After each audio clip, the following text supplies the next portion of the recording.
I've been a preacher for 50 years. I know how to talk. Lord knows I know how to talk. I've stood in front of congregations since I was 23 years old, and I have never once been at a loss for words. I have preached on love, and I have preached on patience, and I have preached on what it means to truly see another person. I have married over 400 couples in that little church on Route 9. I said the words over every one of them. I believed every word I said. My wife is in the house right now, 91 years old, watching her programs, probably wondering what I'm doing out here talking to myself on the porch. We've been married 62 years. She is the finest person I have ever known.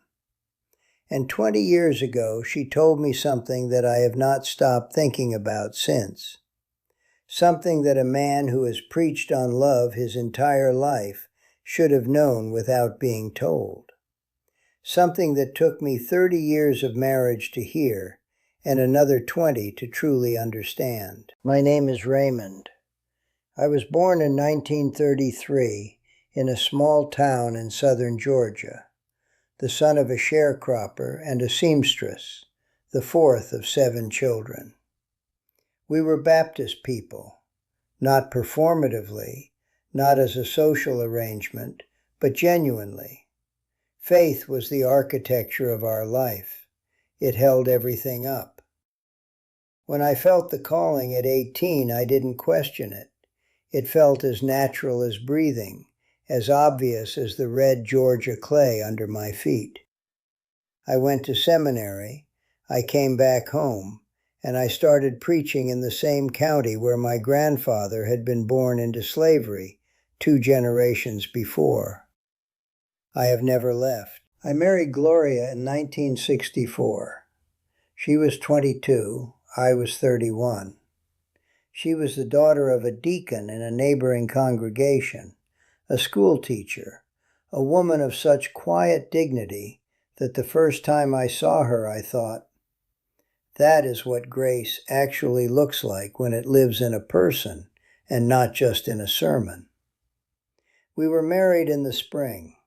I performed the ceremony myself, which is an unusual thing, a man marrying himself.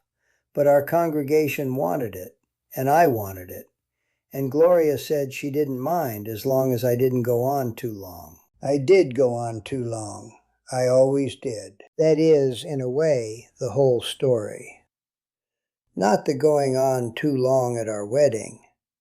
That was just a joke between us for 60 years. But the going on, the talking, the preaching. I was a man who was very good at delivering truth to other people, and considerably less skilled at receiving it from the one person who knew me best. Let me tell you what I mean by that. In my work as a pastor, I saw every kind of marriage. Happy ones, broken ones that looked fine from the outside and were quietly desperate within. I counseled couples through infidelity, through loss, through the long, slow drift that happens when 2 people stop tending to each other. I knew the signs. I could name them in a sermon, illustrate them with scripture, bring a congregation to tears with the truth of it. I was good at my job. People trusted me. People came to me with the hardest things in their lives, and I helped them carry those things. What I was not good at, what I did not understand until Gloria told me plainly on a Tuesday afternoon in our kitchen in 2005, was being a husband instead of a pastor inside my own home. She didn't say it that way. Gloria has never been dramatic. That was always my department. She said it quietly, the way she says everything important, with her hands folded on the table and her eyes steady on mine. She said, "Raymond, I need you to hear something, not as a preacher, as my husband. Can you do that?" I said, "Of course I can do that." She said, "When I talk to you about something that hurts me, you give me a sermon. When I'm scared, you give me scripture. When I'm lonely, you remind me that God is present. And I know you mean it. I know every word comes from love. But Raymond, I don't need a pastor. I have a pastor. I need a husband. I need you to sit with me in the hurt without fixing it. I need you to be scared with me sometimes instead of certain. I need you to say, I don't know, instead of reaching for an answer. I sat there in our kitchen, and I heard every word she said. And my first instinct, God help me, even then, even in that moment, my first instinct was to respond with something from Ecclesiastes. Something about seasons, something about the wisdom of sitting with sorrow. I caught myself. I put the scripture down. I sat there and I did not speak for what felt like a very long time. Then I said, how long have you felt this way? She said, about 20 years. 20 years. We had been married 40 years at that point, and for 20 of them, my wife had been sitting across from me, wanting a husband and receiving a pastor. Not because I didn't love her. I loved her completely. I love her now. I will love her until I take my last breath on this porch, or wherever the Lord decides to take me.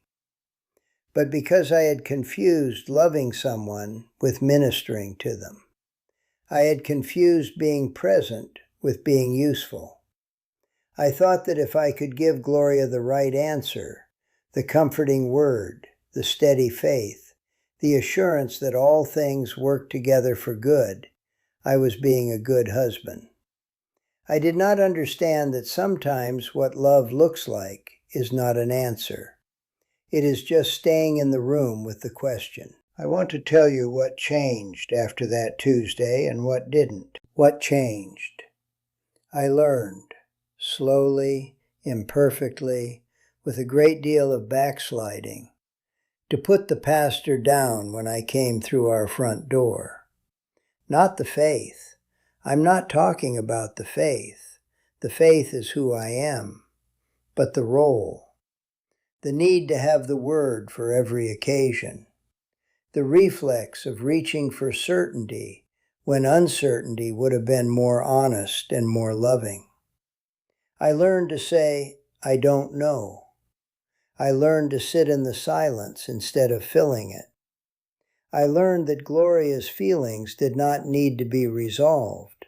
They needed to be witnessed. That's all. Just witnessed by someone who loves her. What didn't change? I still sometimes reach for Ecclesiastes when I should reach for her hand. I am 92 years old, and some habits are older than my grandchildren, and they do not go quietly. But now I catch myself. And when I catch myself, I put the scripture down, and I reach for her hand instead. Now, what does any of this have to do with the question you might be asking yourself?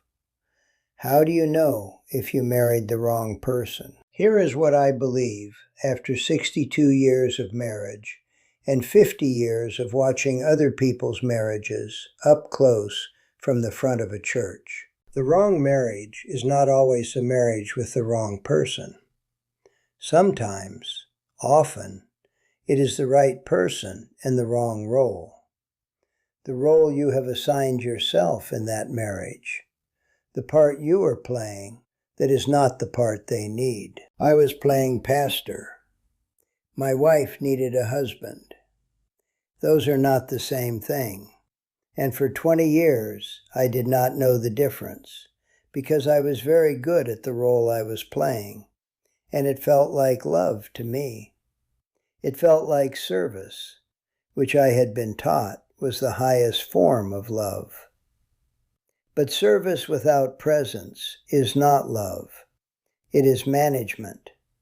It is the care of someone who is slightly above the situation, looking down at it with wisdom and compassion, but not in it, not alongside, not equally uncertain and equally afraid. Marriage requires you to be in it, not above it, not managing it from the pulpit of your own certainty. In it, at the same level, in the same mess, with the same questions and no guaranteed answers.